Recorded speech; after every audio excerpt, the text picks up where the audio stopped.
नमस्कार सर, मेरा नाम राजू है। अगर बात किया जाए कि लास्ट 1 ईयर में अगर रिटर्न देखा जाए across the mutual fund, large cap, mid cap, small cap, तो 2 से 3% का रिटर्न ही मिला है। कुछ फंड में तो निगेटिव रिटर्न मिला है, एवरेज के रूप में 2 से 3% मिला है। तो क्वेश्चन है कि क्या करना चाहिए म्यूचुअल फंड में? बनूं, रिडीम कर दूं, स्विच कर दूं, सारा निकाल के एफडी कर लूं? ज़्यादातर लोगों का कहना है कि इससे तो अच्छा होता 1 साल में बैंक में पैसा रख देते तो 7 से 8% रिटर्न मिल जाता। जब जब गिरावट होता है ना 3-4 साल में इस तरह का, तो यही सेंटेंस सुनने मिलता है कि कम से कम बैंक में रख देते 8% तो मिल ही जाता। ये क्या बवंडर में फंस गए हम म्यूचुअल फंड फंड में, कुछ ही नहीं मिला, घाटा ही लग गया। म्यूचुअल फंड में अभी जो है 2 से 3% का रिटर्न है, लेकिन ज़्यादातर केस में नेगेटिव भी है।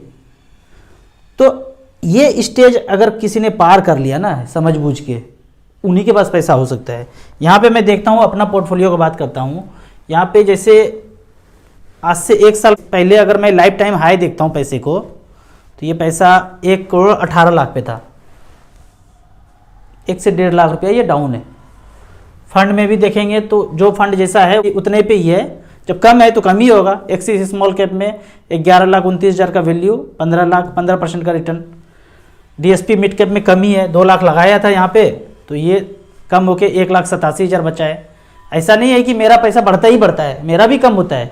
सबका कम होता है तो मेरा भी कम होता है। यहाँ -5% का रिटर्न दिख रहा है, तो यहीं पे ज़्यादा भी दिखेगा। हम बने हुए हैं, 1 साल में निगेटिव है फिर भी बने हुए हैं। अगला फंड देखते हैं, डीएसपी स्मॉल कैप में 6 लाख लगाया था। कब कैसे कैसे लगाया था इसके अंदर घुसेंगे तो डिटेल में पता चलेगा। इसका वैल्यू 6,42,000 है, 4% का रिटर्न मात्र दिखा रहे हैं। सबसे पुराना जो फंड है HDFC फ्लेक्सी कैप, 1,03,000 लगाया था, अभी 3,76,000 दिखा रहा है। रिटर्न कितना? 14%। ये 15% वाला रिटर्न कौन सा दिखा रहा है? 14 लाख वैल्यू है। ये है HDFC मिड कैप अपॉर्चुनिटी। काफ़ी ज़्यादा पैसा लगाया था यहाँ पे SIP 1 टाइम करके।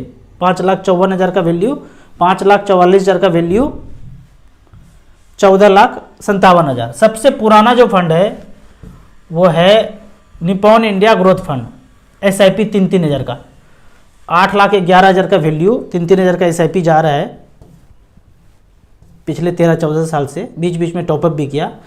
लगभग 24 लाख का वैल्यू यहाँ पे दिखा रहे हैं। रिटर्न कितना है? मात्र 15.8% का रिटर्न।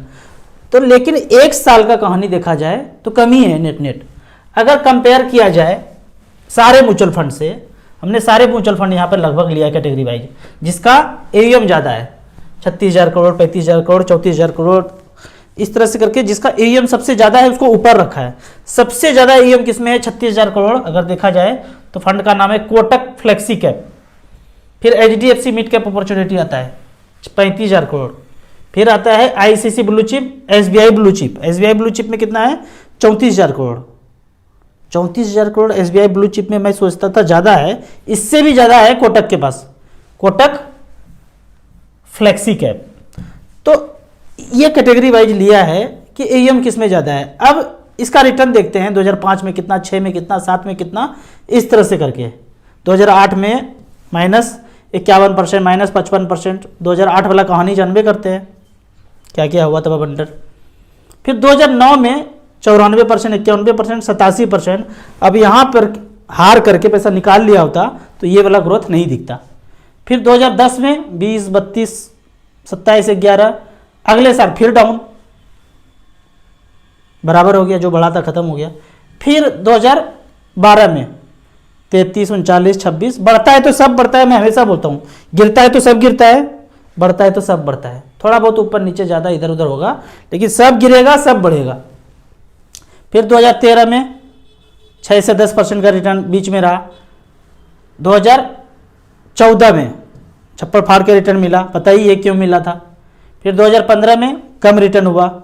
2016 एवरेज बैंक की तरह FD टाइप।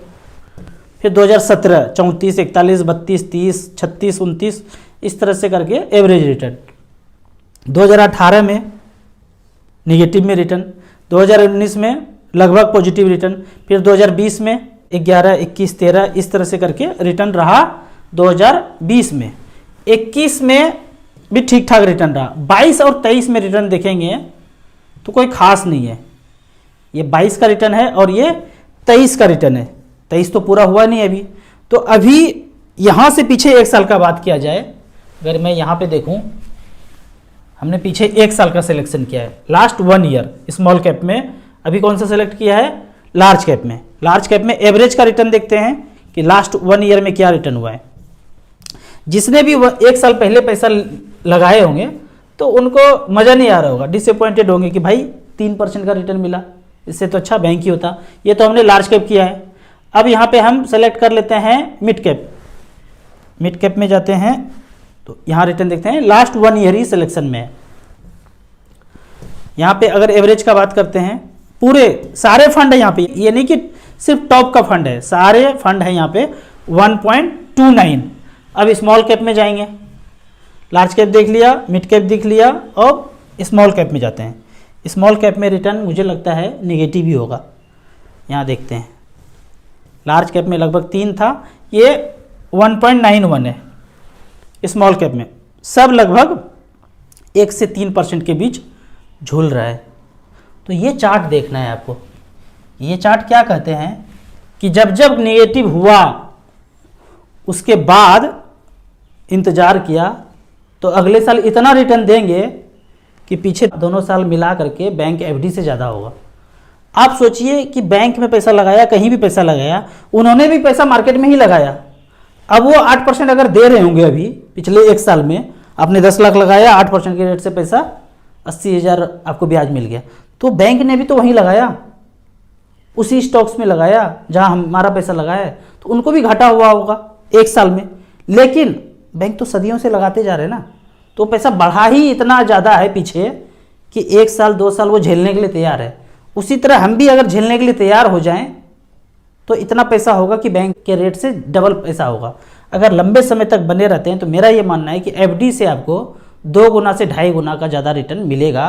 अगर आप 10 साल से ऊपर ज़्यादा टिकते हैं तो ये पैसा जहाँ लग रहा है सारे बैंकों का, आपका भी पैसा वहीं लग रहा है। अब कुछ कमेंट्स लेते हैं। यहाँ पे बोलते हैं, राजू सर अभी जून में मार्केट डाउन जाएगा क्या? इस सेंटेंस को थोड़ा सा बदलना है। अगर मेरा चैनल देखते हैं, जून में मार्केट डाउन जाएगा क्या, ऐसे नहीं, जून में मार्केट डाउन किया जाएगा क्या, किया जाएगा। जून में बीमारी आएगा क्या, नहीं ऐसे नहीं, जून में बीमारी लाया जाएगा क्या, ऐसे चेंज करना है।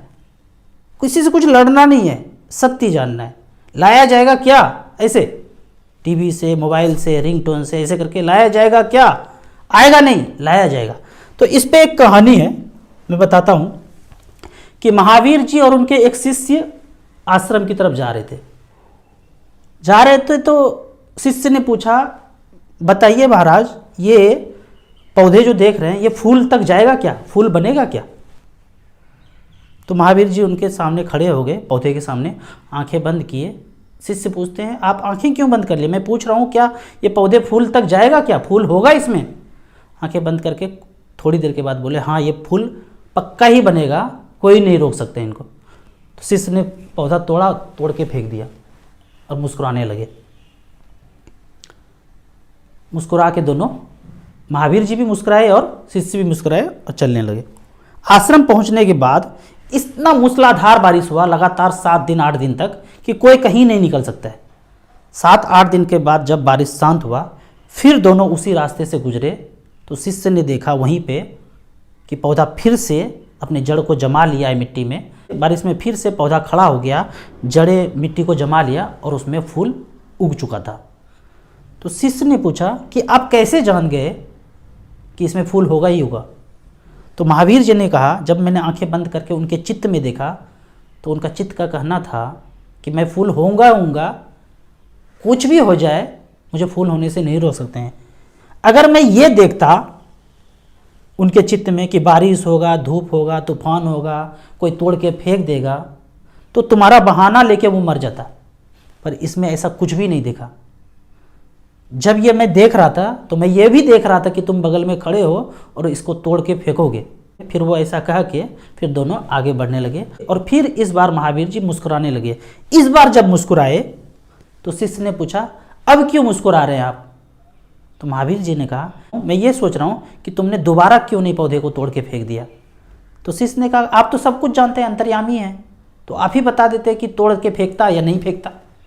तो महावीर जी ने कहा कि तुम्हारा तोड़ना या ना तोड़ना ये नॉन एसेंशियल है, तुम तोड़ भी सकते थे, नहीं भी तोड़ सकते थे, लेकिन मेरा जो ध्यान होता है वो सिर्फ एसेंशियल पे होता है।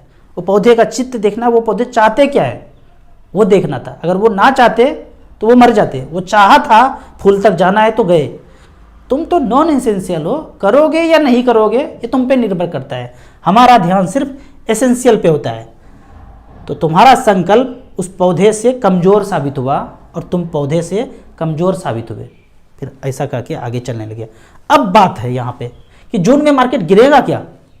ये मोगेम्बो जो है ना उस पर निर्भर करता है कि मार्केट गिराएगा नहीं गिराएगा। ये नॉन एसेंशियल है, वो खेलेगा ही, सदियों से खेलता है, इस बार भी खेलेगा। कब खेलेगा वही जानता है वो। अब इसेंशियल ये है कि पूरा वर्ल्ड और पूरा मानव सभ्यता एक ग्रोथ के फेज में है, हमेशा से है। कोई चाहेगा कि मैं मर जाऊं, कोई चाहेगा कि मेरे पास बाइक है तो कार ना हो, कोई चाहेगा कि मैं स्लीपर में जा रहा हूं तो एसी में ना जाऊं, कोई ये चाहेगा कि एसी में इतना समय लगता है तो मैं फ्लाइट में ना जाऊं। सब एक ट्रैक पे है, वो चलेगा ही चलेगा। पूरा वर्ल्ड हर 100 साल में देखेंगे वर्ल्ड में समृद्धि बढ़ा ही बढ़ा है। तो इस तरह से पूरा मानव जाति ग्रोथ के ट्रैक पे है। अब वो खेलेगा थोड़ा बहुत टेम्पररी, वो नॉन एसेंशियल है। एसेंशियल ये है तो इन्वेस्टर को उस पौधे के तरह दृढ़ संकल्प होना है कि हर हाल में हमें वो समृद्धि चाहिए ही चाहिए, फाइनेंशियल फ्रीडम चाहिए ही चाहिए, तभी जाके आपको वेल्थ क्रिएशन हो सकता है। अब जो ये पूछते हैं ना ये मार्केट गिरेगा क्या, तो इसको बदलना है। गिरेगा नहीं, गिराया जाएगा, आएगा नहीं, लाया जाएगा। एच पर प्लान सब कुछ चलता है, ठीक है। तो इस तरह से एनालाइज करेंगे तो आपको डर नहीं लगेगा। अब कुछ कमेंट्स को ले लेते हैं। कुछ क्वेश्चन पूछा गया है। यूटीआई निफ्टी नेक्स्ट 50 में 3000 का एसआईपी चल रहा है, कंटिन्यू करूं या ना करूं। इस फंड को आप चेंज करके यूटीआई स्मॉल कैप में शुरू कर दीजिए, लंबे समय में वो ज़्यादा अच्छा रहेगा। अगर आप पहले से और कोई म्यूचुअल फंड कर रहे हैं 20-25 हज़ार का, 3000 का और कर दिया तो चलने दीजिए, लेकिन पहला ही 3000 है तो मैं कहूँगा यूटीआई स्मॉल कैप में कीजिए, वो ज़्यादा अच्छा रहेगा। मेरा 8000 का SIP monthly axis small cap में 1000, कैनरा रेबोको स्मॉल कैप में 1000, एचडीएफसी स्मॉल कैप में 1000, एचडीएफसी बिजनेस साइकिल में 500, टाटा स्मॉल कैप में 1500, एसबीआई स्मॉल कैप में 1000, आईसीसी पोटेंशियल स्मॉल कैप में 1000। पोर्टफोलियो 1 करोड़ कैसे और कब तक हो जाएगा।